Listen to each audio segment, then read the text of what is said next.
Assalamualaikum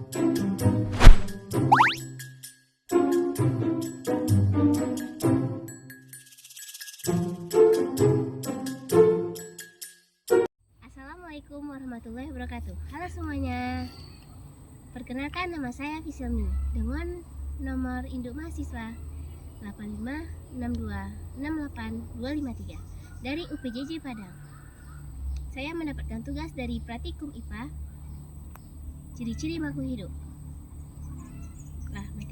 Tujuannya adalah mengamati ciri-ciri makhluk hidup yang ada di sekitar tempat tinggal. Tugas pada kali ini Praktikum IPA di SD. Ciri-ciri makhluk hidup. Gerak pada tumbuhan, gerak seismonasti, niktimasti, dan geotropisme. Alat dan bahan yang digunakan ialah alat tulis, penggaris, dan HP untuk menghitung waktu serta tumbuhan putri malu. Apa itu gerak seismonasti? Gerak seismonasti atau gerak tikmanasti adalah gerak nasti yang terjadi akibat rangsangan sentuhan. Pada kali ini kita akan mempraktikkan yaitu tumbuhan putri malu. Nanti Pak, tumbuhan putri malu yaitu contoh gerakan seismonasti, gerakan pelan pada putri malu. Sentuhan halus pada putri malu, kita akan menggunakan pengukur waktu untuk berapa lama waktu yang diperlukan.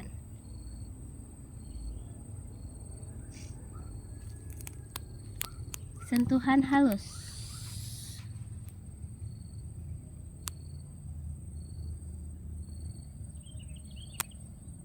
Nah, yaitu gerakan seismonasti sedang, sentuhan sedang.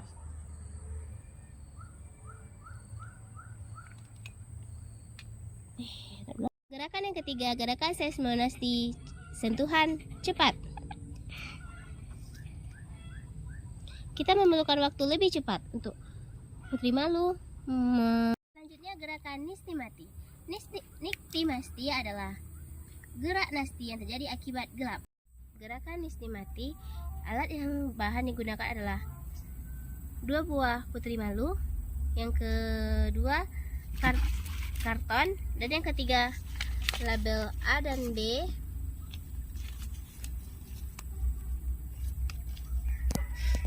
serta HP untuk mengukur waktu. Nah,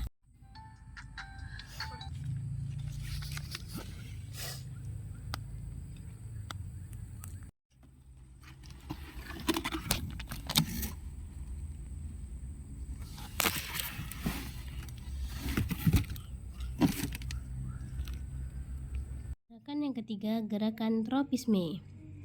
Geotropisme negatif, alat dan bahan yang digunakan yang pertama kacang hijau, pot yang berisi tanah, serta gelas A. Yang kedua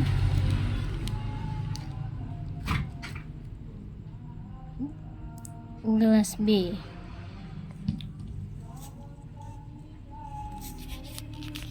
Yang pertama kita tanam dulu biji kacang hijau ke dalam tanah.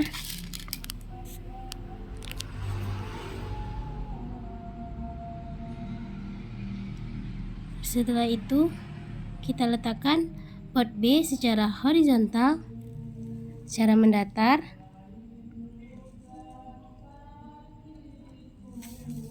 Dan sedangkan gelas A dibiarkan berdiri vertikal. Simpan kedua tempat itu secara terbuka. Kita tunggu sekitar 6 hari pengamatan. Biji kacang hijau yang B secara horizontal, secara mendatar biasanya digunakan untuk menunjukkan faktor waktu, hari. Sedangkan biji kacang hijau yang A secara vertikal garis tegak, faktornya tinggi tanaman, jumlah cahaya, dan keadaan air.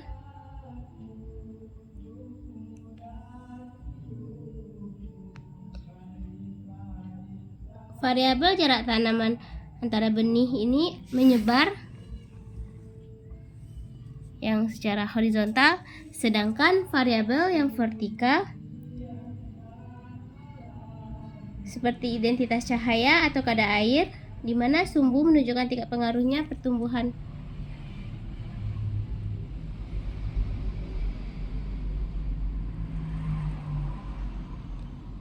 Hari pertama biji kacang hijau mengembang dan sudah mulai tumbuh tunas. Batang hari ketiga, 4 menjalar mencari air. Daunnya mulai muncul, tanaman menjadi lebih utuh.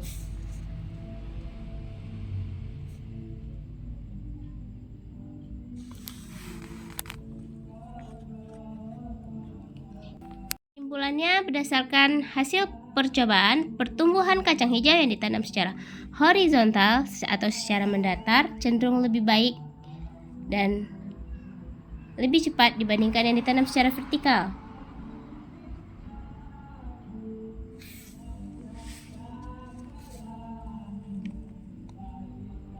Karena horizontal lebih optimal dibandingkan vertikal disebabkan pengaruh gravitasi pada penanaman vertikal. Gravitasi bekerja melawan pertumbuhan akar, membuat akar tidak dapat mencengkam media yang baik. Yang kedua, kestabilan posisi. Posisi yang stabil pada penanaman horizontal memastikan biji pada berkecambah tumbuh tanpa gangguan. Sementara yang vertikal, biji lebih mudah bergerak dan bisa membusuk. Sekian, hanya itu yang dapat saya sampaikan. Assalamualaikum warahmatullahi wabarakatuh.